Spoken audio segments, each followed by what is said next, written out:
एक संवैधानिक पद पर बैठा व्यक्ति कितना झूठ बोल सकता है? अपने राजनीतिक फायदे के लिए वो किस स्तर तक गिर सकता है?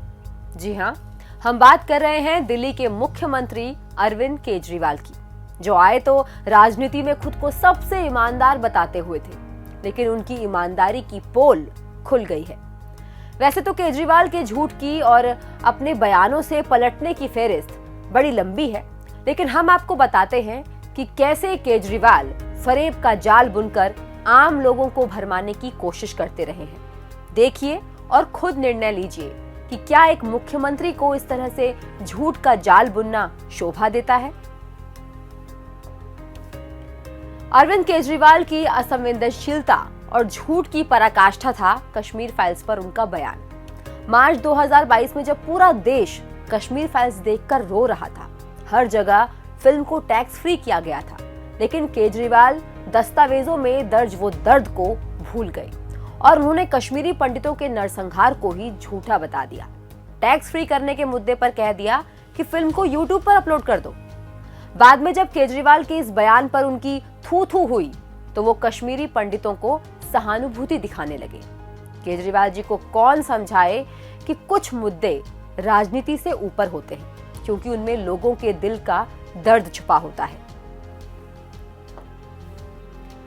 राजनीति की रॉ में अरविंद केजरीवाल ये भी भूल जाते हैं कि वो एक राज्य के मुख्यमंत्री हैं, जिस पद को पूरी दुनिया बहुत गंभीरता से लेती है।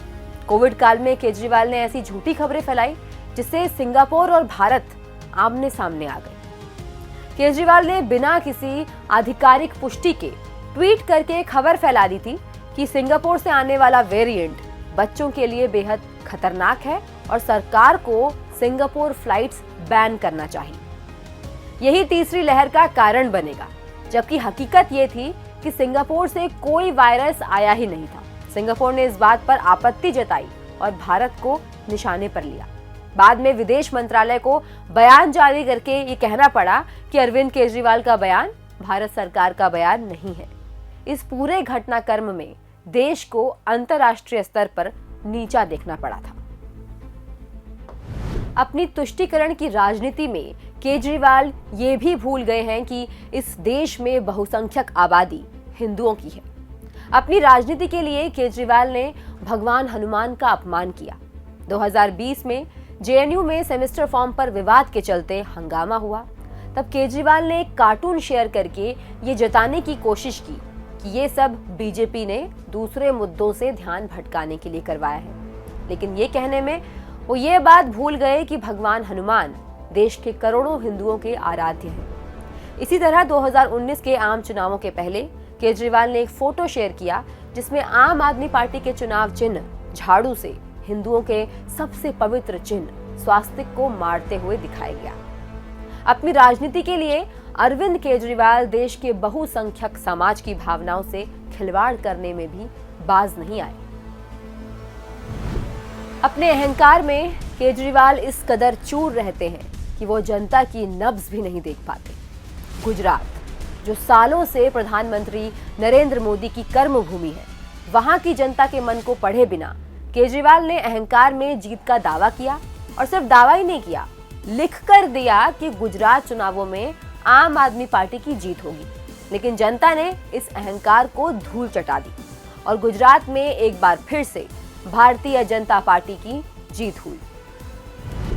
अरविंद केजरीवाल ने सत्ता में आने के लिए दिल्ली की जनता से ढेर सारे वादे किए, पर उनमें से एक भी वादा पूरा नहीं किया। और सबसे बड़ा एग्जाम्पल है यमुना को साफ करने का। 2015 में केजरीवाल ने यमुना को साफ करने के लिए 5 साल का वक्त मांगा था और यमुना क्लीनिंग प्रोजेक्ट की तुलना उन्होंने की नमामि गंगे प्रोजेक्ट से। आज 9 साल के बाद भी यमुना जस की तस है। हालिया आरटीआई की रिपोर्ट में खुलासा हुआ है कि यमुना का पानी और भी ज्यादा गंदा और जहरीला हो गया है, जबकि नमामि गंगे की सफलता की गूंज पूरे विश्व में है। पहले बेसिर पैर की बयानबाजी करना, फिर जब खुद पर आन पड़े तो तुरंत माफी मांग लेना, ये अरविंद केजरीवाल की बहुत पुरानी आदत है। केजरीवाल बिना किसी सबूत के सिर्फ अपनी राजनीति की रोटियां सेकने के लिए किसी पर भी झूठे इल्जाम लगा देते हैं और अगर सामने वाला झूठ बोलने का केस कर दे तो फिर माफी भी मांग लेते हैं। 2017 में अरविंद केजरीवाल ने मानहानि के मुकदमे में झूठा बयान देने के चलते अवतार सिंह भडाना से माफी मांगी। 2018 में कांग्रेस नेता कपिल सिब्बल और उनके बेटे अमित सिब्बल पर भ्रष्टाचार का बेबुनियाद आरोप लगाया और फिर मुकदमे से बचने के लिए माफी मांगी। 2018 में ही अकाली दल नेता विक्रम सिंह मजीठिया के ड्रग्स के व्यापार में शामिल होने के बेबुनियाद बयान पर माफी मांगी। दिवंगत भाजपा नेता अरुण जेटली पर भ्रष्टाचार का आरोप लगाया और फिर से माफी मांगी। भाजपा नेता नितिन गडकरी पर भ्रष्टाचार के बेबुनियाद आरोप लगाने पर माफी मांगी। तो आपने देखा कि किस तरह अरविंद केजरीवाल का झूठ बोलने का, अपना ही बयानों से मुकरने का, झूठ की आड़ में राजनीतिक रोटियां सेकने का रिकॉर्ड रहा है। ये केजरीवाल की राजनीति का स्टाइल है कि किसी पर भी झूठा आरोप लगा दो, झूठ बोलकर भ्रम और अविश्वास पैदा कर दो।